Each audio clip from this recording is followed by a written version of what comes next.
नमस्कार, मैं हूं प्रियंका संभव और आपके लिए लाती हूं मनी सेंट्रल, जिसमें हम पर्सनल फाइनेंस से लेकर के अर्थव्यवस्था और नीतियों को आपके लिए डिकोड करते हैं। हम समझते हैं कि इसका असर आपकी जेब और जिंदगी पर किस तरह से पड़ता है। और इन खबरों को समझाने के लिए मेरे साथ जुड़ते हैं पवन कुमार जी, जो कि आर्थिक मामलों के तो जानकार हैं ही, साथ ही में है वरिष्ठ पत्रकार भी। Thank you so much. नमस्ते पवन सर, स्वागत है आपका मनी सेंट्रल में। आज बहुत बड़ी खबर आई है और इनफैक्ट इस खबर का मैं कहूँ कि सबसे पहले टिप ऑफ हमें पवन सर ने ही दिया और उसके बाद हम सब इस खबर को लेकर के उड़ गए हैं आज मनी 9 पर। तो जो बड़ी खबर आई है वो है अच्छी खबर। देश के 1 करोड़ लोगों के चेहरे पर ये मुस्कान लेकर आ रही है। जी हाँ, देश के 1 करोड़ केंद्रीय कर्मचारियों के लिए सरकार ने बड़ी सौगात का ऐलान किया है। सरकार ने 8वें वेतन आयोग का ऐलान कर दिया है और यही होगी हमारी पहली खबर। इस पर को ही हम बात करेंगे, इसके अलग अलग पहलुओं को समझेंगे। अमेरिकी शॉर्ट सेलर हिंडनबर्ग रिसर्च की भी एक बड़ी खबर आ रही है और ये सुबह सुबह आज जो है इसने हम लोगों की नींद खोली है। तो हिंडनबर्ग रिसर्च की इस खबर पर भी नजर डालने वाले हैं और इसका इंपैक्ट अडानी ग्रुप के शेयरों पर जो है वो क्या पड़ा, एक तेजी देखने को मिली है, इसे भी डिस्कस करेंगे। हाउस होल्ड सेविंग्स को लेकर के हम कुछ आंकड़े आपके लिए लेकर आएंगे और समझेंगे कि आखिर हाउस होल्ड सेविंग्स जो है वो किस तरह से बढ़ रही है भारत के लिए और इसके क्या मायने हैं। तो चलिए शुरुआत करते हैं मनी सेंट्रल के। बजट से ठीक पहले केंद्र की नरेंद्र मोदी सरकार ने सरकारी कर्मचारियों को सबसे बड़ी सौगात दी है। देश के करीब 1 करोड़ केंद्रीय कर्मचारियों के लिए 8वें वेतन आयोग के गठन का ऐलान हो गया है। नए वेतन आयोग के गठन का इंतजार लंबे वक्त से कर्मचारी कर रहे थे। नए आयोग के जरिए कर्मचारियों की बेसिक पे, अलाउंसेस, पेंशन और दूसरे बेनिफिट्स में बढ़ोतरी होगी। केंद्रीय मंत्री अश्विनी वैष्णव ने कैबिनेट के फैसलों का ऐलान करते हुए कहा है कि 8वां वेतन आयोग 2026 में गठित हो सकता है। उन्होंने ये भी कहा कि 7वें वेतन आयोग की सिफारिशों को पहले ही लागू किया जा चुका है। इस कमीशन के बाकी ब्यौरे सरकार बाद में जारी करेगी, जिनमें मेंबर्स का भी ब्यौरा शामिल होगा। तो हर 10 साल में सरकार पे कमीशन का गठन करती है और हम ये देख रहे हैं 8वें वेतन आयोग का ऐलान आज होते हुए कैबिनेट की बैठक के बाद इसका ऐलान आज कैबिनेट की मंजूरी मिल गई है। पवन सर, आप कैसे रीड कर रहे हैं आज के इस डेवलपमेंट को? हालांकि 2026 में जो है गठन होगा, लेकिन हाँ, एक क्लैरिटी यहाँ पर मिलती हुई। हाँ प्रियंका, ठीक कहा आपने। ये देखिए, ये एक एडमिनिस्ट्रेटिव ऑर्डर है जिसपे जो फाइनेंस मिनिस्ट्री का प्रपोजल गया होगा और उसके बाद जो प्राइम मिनिस्टर ने उस पे हस्ताक्षर कर दिए होंगे, उसको अप्रूवल कर दे दिया होगा। पर कुछ भी अभी इस समय देखिएगा तो आप 8वें वेतन आयोग के गठन के लिए आपको अगर इसके इसके इसके तह में जाना है या इसको थोड़ा सा और आप डिकोड करना है, तो इसको दिल्ली के चुनाव से अगर आप देखेंगे तो थोड़ा और जोड़ के तो थोड़ा सा और आपको इंटरेस्टिंग ये लगेगा। इसकी बात पिछले 4-5 महीने से चल रही थी सरकार के अलग अलग लेवल पे, जिसमें बात हो रही थी कि कब करना है, कैसे करना है, क्या इसके लिए कोई पैरेलल कोई नया मैकेनिज्म डेवलप किया जाए या जो हमारे पुराने तरीके हैं उसी के आधार पर 8वें वेतन आयोग का गठन किया जाए। उसके बाद उस पर रिपोर्ट तैयार की जाए, फिर उसके बाद उसको लागू किया जाए। ऑलरेडी 8वें वित्त आयोग के गठन में देरी हो चुकी है। कायदे से 1 जनवरी 2026 से इसको लागू होना है। अभी क्योंकि वेतन आयोग के निर्माण का ऐलान किया गया है, अभी इसमें इसके चेयरमैन अपॉइंट किए जाएंगे, इसके 2 मेंबर अपॉइंट किए जाएंगे, उसके बाद एक पूरा सेक्रेटेरिएट होगा, सबका स्टाफ होगा, तो टाइम लगेगा। और 1 साल में बहुत कम ऐसा हुआ है जब वेतन आयोग की पूरी रिपोर्ट तैयार हो गई हो, रिकमेंडेशन आ गया हो और उसके बाद उसको लागू कर दिया जाए। किसी भी सूरत में अगर मान लीजिए इस पर 2 भी साल लगता है तो इसको 1 जनवरी 2026 से मैं समझता हूं कि सरकार लागू करना चाहेंगी। इसको दिल्ली के चुनाव से जोड़ के आप देख सकते हैं तो आपको इंटरेस्टिंग पिक्चर मिलेगा, जैसा कि मैं पहले आपसे कह चुका हूं। आप ये समझिए, हमारे आसपास ऐसे लोग हैं जो 10-12 साल में इस उम्र में आ गए प्रियंका। तो मुझे लगता है कि कुछ ऐसा वर्ग है जो आपका व्यूअर है और जो ये समझना चाहता है कि वेतन आयोग क्या होता है, काहे इसकी जरूरत क्या पड़ती है। देखिए क्या होता है कि सरकार को हर साल सैलरी बढ़ाने के नाम पे सरकार के पास एक दायरा होता है जिसमें आप डीए बढ़ाते हैं। इस देश में अभी 65 लाख पेंशनर्स हैं और करीब 48 लाख के आसपास हैं जो सेंट्रल गवर्नमेंट के लिए एम्प्लॉइज जो काम करते हैं, जो दिल्ली और देश के दूसरे शहरों में सेंट्रल गवर्नमेंट के लिए काम करते हैं। ऐसे लोगों की तादाद 48 लाख के आसपास है। अब सरकार के पास कोई दूसरा मैकेनिज्म नहीं जो डीए के अलावा बढ़ाया जाए, तो सरकार के पास व्यवस्था है कि हर 10 साल बाद इन्फ्लेशन के आधार पे ताकि उनको जो इकोनॉमिक कंडीशन है उसको कैसे अलाइन किया जाए, उसके आधार पर सरकार वो वेतन एडजस्ट करती है, वेतन का इंक्रीमेंट करती है। इसलिए इस मैकेनिज्म के जरिए सरकार पिछले कई दशकों से कर्मचारियों के वेतन बढ़ाती है ताकि बाकी जो इकोनॉमिक कंडीशन है उसके साथ रीअलाइन किया जा सके। तो ये इसका ये समझिए इसका एक पूरा फ्रेमवर्क है जो इससे होता है। और ये पीरियोडिक इनिशिएटिव है, सरकार काफी रिव्यू करके लेती है, हर अब 10 उसमें साल फिटमेंट में देखा जाता है। पे कमीशन देखते हैं और ये 8वां है जी। तो अभी अब जब मुझे लगता है कि अब सरकार ने इसका ऐलान कर दिया है तो इसको कम से कम रिकमेंडेशन आने में मुझे लगता है कि 1.5 साल से ज्यादा लगेगा। तो किसी भी सूरत में रिपोर्ट आके और 1 जनवरी 2026 से लागू होना नामुमकिन है। इसलिए ये कर्मचारियों के लिए खुशखबरी तो है, लेकिन अभी इसमें थोड़ा इंतजार करना पड़ेगा और तब देखेगा कि क्या कैसे फेयर कंपनसेशन तैयार करती है सरकार, फिटमेंट क्या होता है। पर आप जो बेसिक सैलरी, आप समझिए बेसिक सैलरी में कुछ नहीं तो मिनिमम जो स्लैब है उसमें करीब 33-35% तक की बढ़ोतरी तो इसमें हो ही जाएगी सबकी।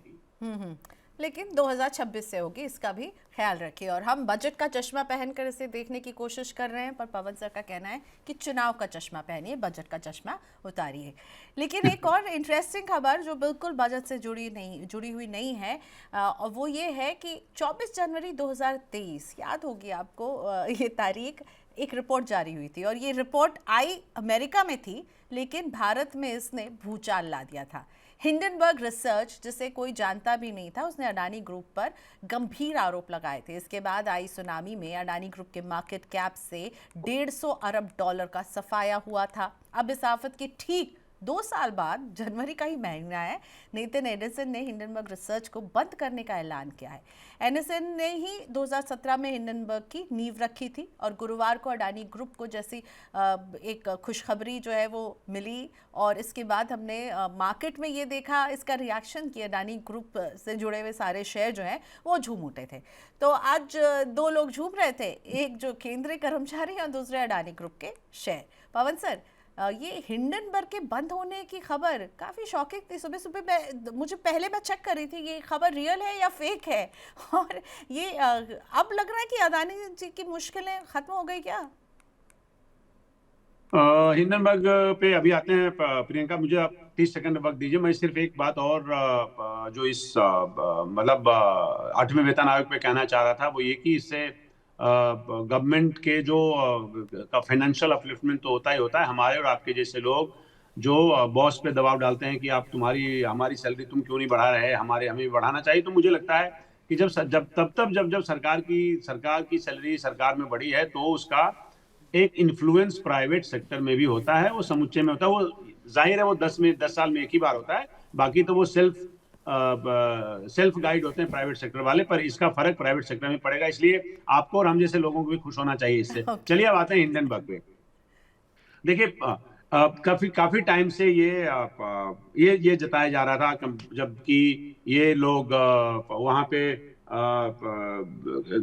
अमेरिका में जो राइट के लोग हैं उनके साथ अलाइनमेंट है, तो शायद वहां पे आप समझिए कि जो अभी कंजर्वेटिव की सरकार आएगी तो क्या इसके सामने इसमें कोई कहीं ऐसा ना हो कि इनके खिलाफ कल को कोई दिक्कत आएगी। मतलब ये ऐसी बातें हैं जो केवल स्पेकुलेशन में काम आएगी। आप और हम केवल इस पर चर्चा कर सकते हैं। आप इसमें अगर एक बेस ढूंढिएगा, अगर कोई सॉलिड बेस ढूंढिएगा तो शायद आपको नहीं मिलेगा। कम से कम अभी तक मुझे अखबारों, मैगजीनों में, अमेरिका की मैगजीनें पढ़ता हूँ, अटलांटिक में देखा मैंने, कहीं मुझे नहीं मिला।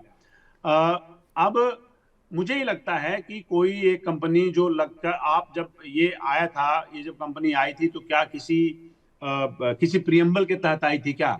ये कह रहे हैं कि साहब हम जिस उद्देश्य के साथ आए थे उद्देश्य हमारा पूरा हो गया है, हमें अब जरूरत नहीं है। इन्होंने जिन कंपनियों के खिलाफ आरोप लगाए और उस पर सब्सटेंशिएट करने की कोशिश की, कई मामलों में रेगुलेटर्स उस पर प्रोब कर रहे हैं, इन्वेस्टिगेशन कर रहे हैं, जिसमें इन्होंने कहा कि हमने उनके साथ कोऑपरेट करने की कोशिश की, जो डॉक्यूमेंट्री एविडेंस था वो देने की कोशिश की। एटलीस्ट 10 कंपनीज हैं जिनके बारे में जिनके जो रेगुलर दिनचर्या उसको हिंडनबर्ग की रिपोर्ट ने डिसरप्ट किया। अडानी के केस में अडानी उसमें से एक है। देखिए पता है प्रॉब्लम क्या है प्रियंका कि हिंडनबर्ग के पहले भी इमेज एक बहुत बड़ी समस्या है। देखिए इमेज, कुछ कंपनियां लगातार इमेज से जूझती रहती हैं, आप मुझे माफ कीजिएगा, लेकिन अडानी उन कंपनियों में से एक है इस देश में। इसकी वजह वो समझें, इसकी वजह पूरी की पूरी टीम है उनकी बात जो स्ट्रेटजी रखती है कि कैसे पब्लिसिटी सुधारी जाए, कैसे उस कंपनी की इमेज सुधारी जाए, वो ये काम उनका है देखने का। जैसे मैं आपको देता हूं, नेस्ले का एग्जांपल देता हूं। नेस्ले के एक मैगी के एग्जांपल ने पूरे देश में नेस्ले की पूरी नेस्ले को नेस्ले की चूल हिला दी थी। बिल्कुल। नेस्ले बिल्कुल समझिए कि एकदम जमीन पे आ गया था। तो मैं ये कह रहा हूं, बाद में पता चला कि एक उसमें से एक छोटा मोटा ऑफिसर भारत सरकार का, अगर वो चाह ले तो उसने ये काम किया।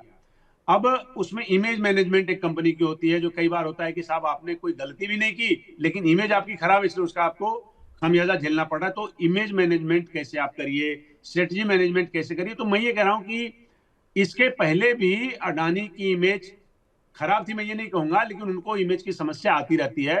तो हिंडनबर्ग ने उसका फायदा उठाया होगा, मैं ऐसा मान के चलता हूं।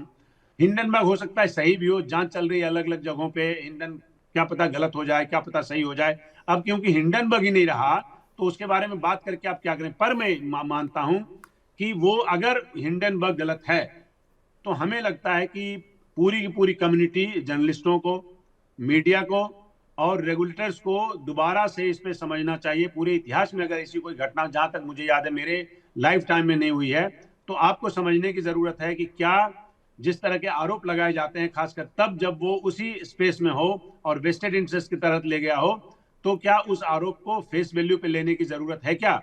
और अगर है तो किस हद तक किसी भी कंपनी को कॉर्नर किया जा सकता है। ये तो हुई एक बात प्रियंका। अब सच कब आएगा ना हमें नहीं पता, पर बेन फॉल्डी करके एक पत्रकार है, ऐसे ही संदर्भ समझा रहा हूं आपको। ये वॉल स्ट्रीट जर्नल का जर्नलिस्ट है बेन फॉल्डी, ये किताब लिख रहा है इस पे, हिंडनबर्ग पे। तो अब कोई अगर नहीं, क्योंकि हिंडनबर्ग ने अपनी दुकान ही बंद कर दी है, कल को वहां के जो रेगुलेटर्स हैं उन्होंने भी, वो जिन कंपनियों के खिलाफ कार्रवाई कर रहे हैं उसमें से कुछ अगर सब्सटेंस उनको नहीं मिलता है, तो हमको और आपके जैसे लोगों को कैसे पता चलेगा कि इसमें सच क्या था और झूठ क्या है? तो फिर बेन फोल्डी की किताब का इंतजार करेंगे, हम लोग यही कर सकते हैं।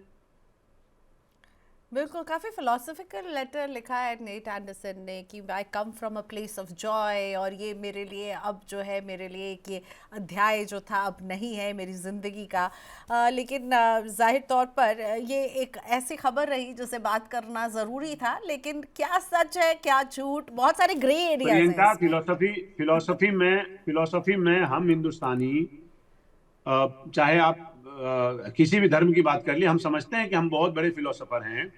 जो अमेरिका में जो कॉर्पोरेट जगत में काम करते हैं उनसे ज्यादा बड़े फिलोसोफर हम लोग हो नहीं सकते। वो सही बोलेंगे तो भी फिलोसफी में लिखेंगे, और जब गलत बोलेंगे तो भी फिलोसफी में लिखेंगे। इन्होंने जो लिखा है इनके वर्ड्स में, इनके छलावे में नहीं पड़िएगा। मैं एक शो मुझे याद है हमने आपके साथ किया था, तब भी मैंने कहा था कि दुनिया के बड़े बड़े घोटाले इनके ही देश में हुए। हमने जो कॉर्पोरेट फ्रॉड अगर सीखा है तो हमने कहां से सीखा? यहीं से तो सीखा है। तो यहाँ पे 2008 का ये लेमन ब्रदर्स कहाँ डूबा था? वहीं डूबा था, हमारे यहाँ तो डूबा नहीं। तो हम ये कह रहे हैं कि आपको अगर कल को कोई डिसऑनेस्टी से करना चाहता है कॉर्पोरेट जगत में कुछ और काम, तो अमेरिका उसमें से बेस्ट एग्जांपल है, there is no doubt about it. और दुनिया के बड़े विकसित देशों में भी और ढेर सारे एग्जांपल हैं।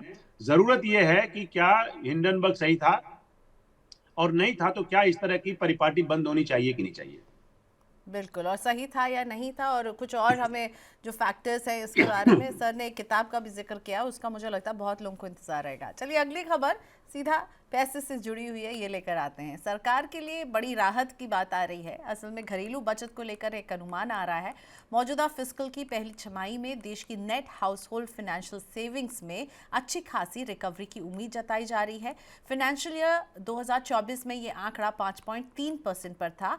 इससे एक साल पहले फाइनेंशियल ईयर 2023 में घरेलू सेविंग का 5% के साथ ये 47 साल के लो पर पहुंच गई थी। तो और सरकार और रिजर्व बैंक अब सख्ते में आ गए थे, लेकिन जब यहाँ पे गिरावट दिखी थी घरेलू बचत में, इस सुधार जो अब नजर आ रही है, इसके पीछे एक बड़ी वजह पर्सनल लोन्स में कमी आना जो है वो से बताया जा रहा है। आपको पता होगा कि रिजर्व बैंक ने गोल्ड लोन समेत बहुत सारे अनसिक्योर लोन पर सख्ती भी की है और इसका असर हाउस होल्ड लाइबिलिटीज में गिरावट के तौर पर नजर भी आ रहा है। अब बचत बढ़ी है तो सरकार और निजी सेक्टर के लिए भी घरेलू लेवल से ही फंड जुटाने का इंतजाम होता हुआ भी दिख रहा है। पवन से, इकोनॉमी के लिए इस आंकड़े को आप कैसे देखते हैं? क्या लोगों के पास पैसा बच रहा है और वो कर्ज कम ले रहे हैं? मोतीलाल ओसवाल फाइनेंशियल सर्विसेज की ये जो रिपोर्ट है उसमें ये बातें जो है निकल कर आ रही हैं। प्रियंका, देखिए, जो अब हाउस होल्ड सेविंग्स है उसको हमेशा एक आप जो जो इंडिकेटर्स हैं किसी रोबस्ट इकोनॉमी के, जो इंडिकेटर हैं किसी पॉजिटिविटी जो इकोनॉमी के लिए है उसका जो इंडिकेटर्स है उसमें आप हाउस होल्ड सेविंग्स को आप रख सकते हैं। देखिए कि क्या दिखाता है, ये दिखाता है कि इकोनॉमी में एक ईज है, ये दिखाता है कि इकोनॉमी में लोग पैसे बचा रहे हैं, सेव कर रहे हैं। इसका मतलब है कि पैनिक सिचुएशन नहीं है। इसका मतलब ये हुआ कि लोग लोन पे पैसा कम खर्च हो रहा है। तो ये जो अभी आपने हवाला दिया जिसका कि आरबीआई ने क्लेम डाउन किया, जिसमें पर्सनल लोन जिसकी वजह से ड्रॉप हुआ, जिसमें अनसिक्योर्ड दूसरे पर्सनल लोन ड्रॉप हुए, जिसमें गोल्ड लोन, एनबीएफसी, मतलब वो सब, ये इन सब की वजह से जो हाउस होल्ड सेविंग्स में एक तरह से कहें तो स्पाइक आया है। तो स्पाइक आया है तो ये तो अच्छी बात है। इसके लिए आप इस देश में जो प्राइवेट कंपनीज हैं, सरकार हैं, जो पर्सनल स्पेस में आप काम करते हैं उसके लिए फंड्स ज़्यादा अवेलेबल होंगे। तो ये तो अच्छी बात है और मेरे ख्याल से किसी भी रोबस्ट इकोनॉमी के लिए ये बहुत ज़रूरी है। और खासकर पिछले 2 साल के डेटा पे आप निगाह डालेंगे तो जैसे 2023-24 में ये 5.3% हो गया इस साल। इसके अब तक करीब 7.3% तक ये स्पाइक कर सकता है, ज़्यादा भी हो सकता है। 2022-23 में 5% था जो लोएस्ट था, बहुत निराशाजनक था। तो हाउस होल्ड के इनकम जब बढ़ेंगे तो समझिए कि मतलब ये तो अच्छी बात है किसी इकोनॉमी के लिए और हर व्यक्ति के लिए जो फाइनेंशियली साउंड होना चाहता है। अगली खबर लेकर आते हैं। बीते कुछ वक्त लगातार घटती खपत को लेकर चिंताएं बढ़ती हुई दिखी हैं। कंपनियां और सरकार दोनों परेशान हैं, लेकिन अब रोजमर्रा की ज़रूरत की चीज़ें बेचने वाली जो कंपनियां हैं वो अपनी स्ट्रैटेजी को बदल रही हैं। वो शहरों की बजाय गांवों का रुख कर रही हैं। असल में हुआ ये है कि शहरी इलाकों में खपत के मुकाबले ग्रामीण इलाकों में खपत की ग्रोथ तेज़ है और मुश्किल वक्त में एफएमसीजी कंपनियों को गांव ही सही दिखाई दे रहे हैं, यहीं कमाई का मौका दिख रहा है। इसके लिए इन कंपनियों ने ग्रामीण इलाकों में डिस्ट्रीब्यूशन नेटवर्क बढ़ाने, नए पैक साइजेस और प्रीमियम प्रोडक्ट्स गाँव में बेचने जैसे कदम उठाना शुरू कर दिए हैं। मिसाल के तौर पर ITC premium dark fantasy cookies को 10 रुपए के छोटे पैकेट में रूरल मार्केट्स में बेच रही है। कॉम्प्लान ग्लूकॉन टी बेचने वाली डाइडस वेलनेस गांवों में अपनी पहुंच बढ़ा रही है और 15 रुपए के पैक ला रही है। तो ये एक हम रिवर्स माइग्रेशन इन कंपनियों का देख रहे हैं रूरल इंडिया की तरफ। पवन जी, क्या कंपनियों की ग्रोथ का रास्ता अब जो है वो गांव की डंडियों से ही होकर निकलेगा और रूरल डिमांड जो है वो अर्बन से बेटर नजर आ रही है और इनको वहां बिजनेस का मौका नजर आ रहा है? सही प्रियंका, जो अभी जिसका हवाला दिया आपने कि अपने रूरल डिस्ट्रीब्यूशन नेटवर्क ये कंपनियां बढ़ा रही हैं, जिसमें मान लीजिए आईटीसी हैं, जो दूसरे और जो एफएमसीजी में कंपनीज हैं वो भी इस बात की कोशिश कर रहे होंगे, एफोर्डेबल पैक साइजेस बना रहे हैं, उसके प्राइस करेक्ट कर रहे हैं, वॉल्यूम कम कर रहे हैं, वैल्यू ज़्यादा कर रहे हैं। मतलब कुल मिला के आपको वॉल्यूम और वैल्यू को एडजस्ट करिए डिमांड के मुताबिक, खासकर जो ग्रामीण क्षेत्रों में जिस प्रोडक्ट को आप रोल आउट करना चाहते हैं, जिस प्रोडक्ट को आप पहुंचाना चाहते हैं, जिसको बोलते हैं pushing low units PACS of premium products. इसमें मैं ये देख रहा हूं कि इससे ज़्यादा जो ग्रोथ के चांसेस हैं एफएमसीजी के लिए वो बढ़ेंगे। ये हुआ यूं है क्योंकि मानसून इस बार बेहतर हुआ है और जो रूरल कंजम्पशन है वो थोड़ा बेहतर है, वहाँ पे लोगों के पास पैसे हैं। लेकिन इसमें जो एक बात मुझे समझ में आ रही है प्रियंका, कि अगर महीने 2 महीने तक ऐसी बात होती तो कंपनी किसी तरह से अपने प्राइस को एडजस्ट करके, सेल्स को एडजस्ट करके, थोड़ा सा प्रॉफिट को एडजस्ट करके जनरली पैकेजिंग पे इतना जोर देना। आप देखिए, कोई पैकेजिंग अगर किया जाता है, पैकिंग किया जाता है, तो महीने, 2 महीने, 3 महीने के लिए तो नहीं किया जाता, क्योंकि उसके बाद लगता है कि फिर बदल जाएगा, क्योंकि इस पे भी अपनी कंपनी का एक कॉस्ट आता है, जहां तक मैं समझता हूं। तो अगर कंपनी ये रास्ता ले रही है, तो मुझे जो बात मेरी समझ में आती है वो ये कि क्या कंपनी समझ रही है कि अगले 2 क्वार्टर से ज्यादा, या अगले 3 क्वार्टर, या अगले 4 क्वार्टर तक जो ये ट्रेंड है, जहां पे रूरल कंजम्पशन 6% जो देखा गया सितंबर के अंत में, और अर्बन कंजम्पशन देखा गया 2.8 के करीब, वो कंजम्पशन का वो पैटर्न जैसे फर्ज करें, इसमें 100% का डिफरेंस है। तो क्या यही कंजम्पशन पैटर्न आगे बने रहने की उम्मीद है कई क्वार्टर्स में? अगर हाँ तो ये कई सेक्टर्स हैं जिनके लिए, जैसे मान लीजिए, जैसे एक ऑटो सेक्टर है, मैं ये कहूंगा, खासकर जो 2 व्हीलर का सेक्टर है, वो संभावनाएं उनके लिए शायद अच्छी नहीं होगी। तो उसके बाद अभी बना रहेगा, अभी मैं ये कह रहा हूँ, जो 3rd क्वार्टर में या अभी 4th क्वार्टर आना है, तो ये ट्रेंड ऐसा नहीं बना रहे, तो एफएमसीजी के लिए तो ठीक है, पर बाकी जो जो अर्बन सेक्टर में ये दबाव अगर बना रहेगा, तो कई और सेक्टर को इसका मेरे ख्याल से खामियाजा भुगतना पड़ेगा। तो वहां पे उनको उनको थोड़ी दिक्कत है। एफएमसीजी वाले तो थोड़ा सा एडजस्ट करके, पैक में इधर से उधर करके ये मैनेज कर लेंगे, ये समझ में बात आती है। लेकिन साबित तो हो ही रहा है, कंसर्न है उनके भी, अपने जो कमाई है उस पर चिंता है, और इसलिए रूरल रुख एफएमसीजी कंपनियां तो कर रही हैं, उनको तो ये पैटर्न हाँ, अभी दिख रहा देखिए है। क्या है कि आप किसी से बात करिए जो एफएमसीजी में काम करते हैं, वो कह रहे हैं, उनका उनका एक कहना है, जिसमें एक जो तो ये थोड़ा सा ट्रेंड कई 1 डेढ़ साल में देखने को मिला है। वो कहते हैं कि साहब, जो जैसे मान लीजिए, गांव का आदमी कल तक जो है आटा जाके मिल में जाके उसको पिसवाता था, उसके बाद उसका उसका उसका कंज्यूम करता था। अब आशीर्वाद का आटा वहां भी बिक रहा है। कल तक जो लोग खुद मतलब सरसों का तेल खुद जाके मिल में उसकी उसकी पेराई करके उसका इस्तेमाल करते थे, वो ढूंढ रहे हैं कि साहब हमें कोई और ब्रांडेड जो सरसों का तेल है, या ब्रांडेड कोई रिफाइंड ऑयल है, उसका इस्तेमाल। तो मेरे ख्याल से वो भी कंजम्पशन बढ़ा होगा। हम लोग मतलब उतना ग्रेनुलेटेड डेटा के साथ अब बैठेंगे तो भी मेरे ख्याल से उसमें भी आपको फर्क नजर आएगा शायद।